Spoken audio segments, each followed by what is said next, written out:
Par l'ascension du Christ, ce fut un nouveau commencement, pour lequel toute la préparation était réalisée dans la croix. Quel est le nouveau commencement? Eh bien, un changement formidable a pris place dans le caractère, la nature de la dispensation. Dans l'ancienne dispensation, sous l'ancienne alliance, tout était centré en un point de cette terre et dans une nation au sein des nations. Jérusalem était le point central, le pays, la Palestine, la nation, les Juifs. Tout était centré là.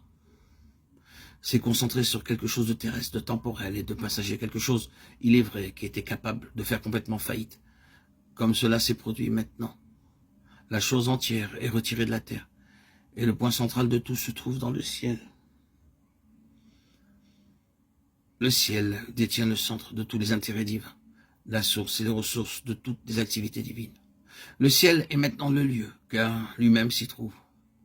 La nouvelle dispensation est caractérisée par ceci. Mais, oh, que l'Église n'avait ni oublié ni manqué de voir. Le centre, le quartier général, le siège du gouvernement se trouve maintenant dans le ciel. Au-delà du contact et de l'atteinte du temps, de la terre, du changement et de la possibilité de faillite. Sommes-nous trop familiers avec l'enseignement qui doit être rappelé, à savoir que l'Église est dès lors un peuple céleste et non pas terrestre, et que toutes nos bénédictions spirituelles sont dans les lieux célestes en Christ Jésus, Éphésiens 1:3. Tout maintenant est centré dans le ciel. Cela a en effet des applications pratiques très précieuses. Par exemple, considérez ceci à l'égard du Seigneur Jésus. Quand il se trouvait ici-bas sur terre, il était pour ainsi dire à la merci des hommes et des choses. Il était gouverné dans une très large mesure par des conditions terrestres. Les hommes pouvaient le traiter comme ils le voulaient, ce qu'ils firent. C'est une chose vraiment étonnante, n'est-ce pas, qu'ils aient traité Dieu incarné comme ils le firent. Et finalement, ils le menèrent à la mort qui fut la sienne. Voilà comment ils l'ont traité, comment ils ont mis la main sur lui, en parlant d'un point de vue terrestre et humain. Mais personne ne peut faire cela maintenant, personne ne peut le toucher maintenant, personne ne peut en quelque manière que ce soit mettre la main sur lui maintenant. Il est bien au-dessus de toute condition et possibilité de ce genre. Est-ce que le fait de savoir cela n'apporte pas à nos cœurs un repos formidable, la satisfaction et le réconfort?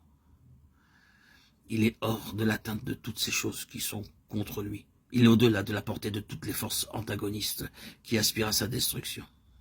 Il est bien au-dessus d'elles toutes, au-dessus de toute domination, de toute autorité, de toute puissance, de toute dignité. Éphésiens 1:21. Il est absolument hors de danger.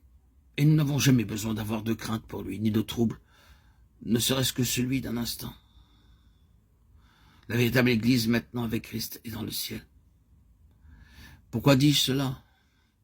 Parce que c'est d'une très grande application pratique et d'une très grande valeur, car l'Église d'un corps céleste siégeant avec lui.